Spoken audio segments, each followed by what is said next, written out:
नमस्कार प्यारे बच्चों, कैसे हैं आप?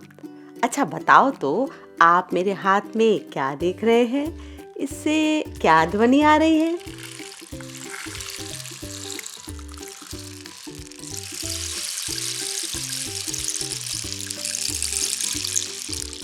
यह एक यंत्र है जिससे हम बारिश के गिरने की आवाज सुन रहे हैं। बारिश के पानी में आप सबको नहाने में मजा आता है ना? ये कागज की नाव भी चलाते हैं ना इस पानी में।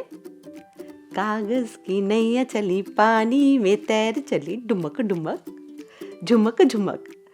अब आप मुझे जल्दी से बताइए, पानी का नाम लेते ही आपके मस्तिष्क में कौन कौन से चित्र उभरते हैं?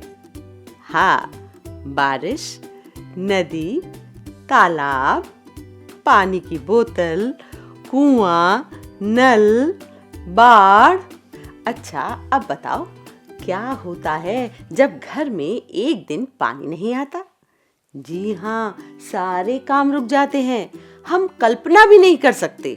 हाथ धोना, बर्तन मांजना, कपड़े धोना, बहुत सारे काम। समाचार पत्र तो आप पढ़ते हैं ना? बताइए तो, समाचार पत्रों में जल से संबंधित आए दिन किस प्रकार की खबरें आ रही हैं? हाँ, कहीं पर पानी की किल्लत, उसके लिए झगड़े, या कहीं कहीं बादल का अचानक फटना और कई बार बाढ़ आ जाना। आज हम ये बातें क्यों कर रहे हैं पता है आपको? क्योंकि जल ही जीवन है। जल के बिना एक पल भी निकालना मुश्किल है। आज हम एक निबंध पढ़ने जा रहे हैं जिसका शीर्षक है पानी रे पानी। इसके लेखक हैं अनुपम मिश्र जी। यह लेख उनकी सुप्रसिद्ध पुस्तक आज भी खरे हैं तालाब से लिया गया है। तो चलिए समझते हैं कि पेयजल के प्रमुख प्राकृतिक स्रोत कौन कौन से हैं। पेयजल के प्रमुख प्राकृतिक स्रोत हैं वर्षा, झीलें, नदियां, सागर, भूमिगत जल, झरने, बर्फ के पहाड़, हिमनद। अब इनमें से सागर का जल नमकीन होता है, इसे हम ऐसे नहीं पी सकते। समुद्र के पानी को मीठा बनाया जाता है जिसे विलवणीकरण कहते हैं। इससे पानी पीने लायक बनाया जाता है। पर क्या आप जानते हैं वर्षा का जल हम तक पहुंचता कैसे है? पहले समुद्र का जल जब गर्म होता है तब यह वाष्पीकरण से भाप के रूप में बदल जाता है। फिर वाष्प के कण घने हो जाते हैं।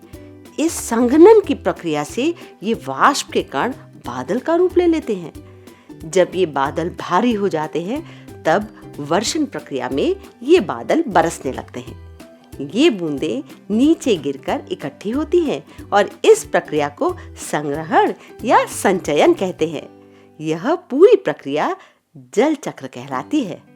अच्छा, अब आप बताइए, दैनिक जीवन में जल का प्रयोग किन किन कार्यों में होता है? पानी पीने, शौच में, हाथ धोने में, नहाने में, रसोई में, बर्तन धोने में, कपड़े धोने में, फैक्ट्री में और न जाने कहां कहां। अब समझ गए ना कितनी जरूरी चीज है पानी। इससे जुड़ी समस्याएं भी बहुत हैं, जैसे जनसंख्या अधिक होने से पानी की मांग बढ़ना, जलवायु परिवर्तन, सूखा और जल की कमी।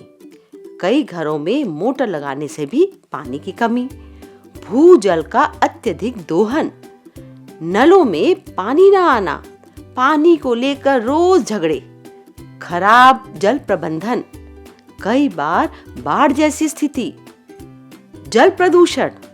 तो बच्चों, आइए जाने ऐसा क्यों हुआ, हमसे क्या गलती हुई?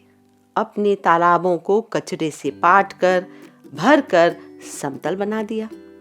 वहां हमने मकान, बाजार, स्टेडियम और सिनेमा घर बना दिए, जिसका परिणाम यह हुआ कि गर्मियों के समय नलों में पानी नहीं होता, बरसातों में हमारी बस्तियां डूब जाती हैं। बच्चों, आशा करती हूँ कि आपने समस्या और उसके परिणाम को तो समझ लिया होगा। तो चलिए अब इससे जुड़े समाधान को समझते हैं। जल स्रोतों, तालाबों और नदियों की रखवाली करना, भूजल भंडार सुरक्षित रखना, साथ ही जल चक्र का सही उपयोग करना।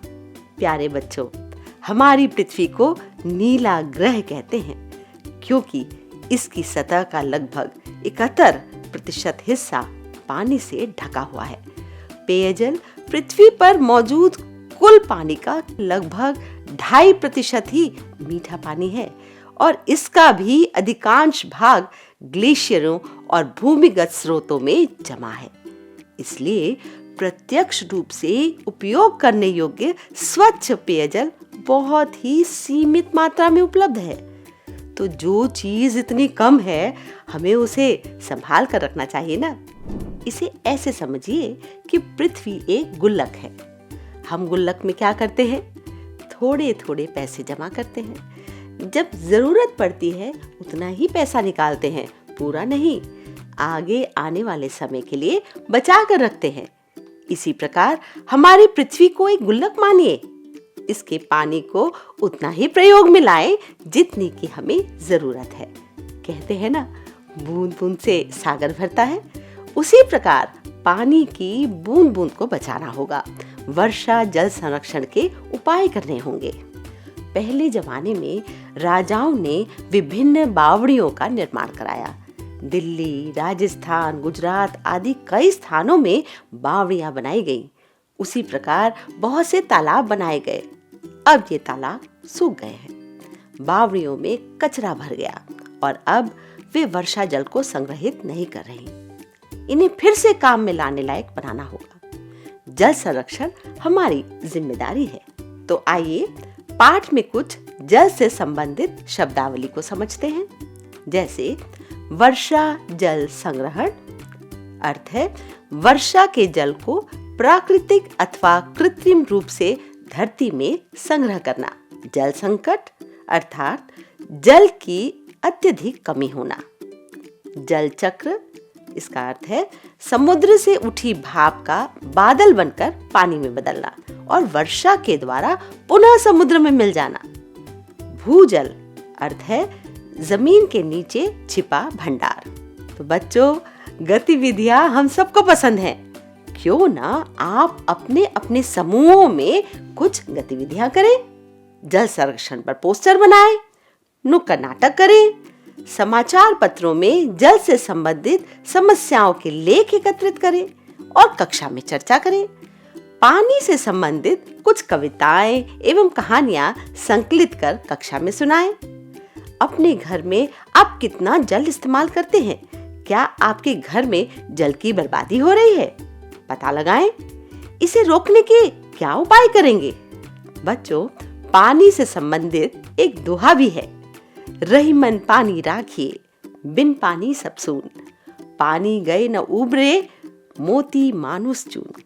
पानी से संबंधित मुहावरों के अर्थ ढूंढिए और वाक्यों में प्रयोग कीजिए। जैसे कि कुछ मुहावरे हैं। पानी पानी होना, पानी फेरना, दूध का दूध, पानी का पानी, कौन कितने पानी में, घाट घाट का पानी पीना। प्यारे बच्चों, आपके लिए कई पुस्तकें भी हैं जिन्हें पढ़कर आप जल के बारे में और अधिक जानकारी पा सकते हैं। अपने पुस्तकालय भी जा सकते हैं। आइए मैं भी कुछ पुस्तकें आपको दिखाती हूँ। आज भी खड़े हैं तालाब, अनुपम मिश्र। बारिश का एक दिन, एक भील कथा, फ्लड इन द बस्ती, कुछ आता न जाता। प्यारे बच्चों, आज हमने जल के बारे में जाना कि जल कितना आवश्यक है। इसके बिना एक भी दिन गुजारना कितना कठिन है। पृथ्वी ने हमें यह सुंदर उपहार दिया है, लेकिन हम इसका ध्यान नहीं रख रहे। इसलिए आए दिन हम समस्याओं से जूझ रहे हैं। आशा है अब आप सब इसे संभालने का, इसे बचाने का हर समय प्रयत्न करेंगे। मिलते हैं आपसे अगली बार फिर एक नए पाठ के साथ। तब तक के लिए नमस्कार।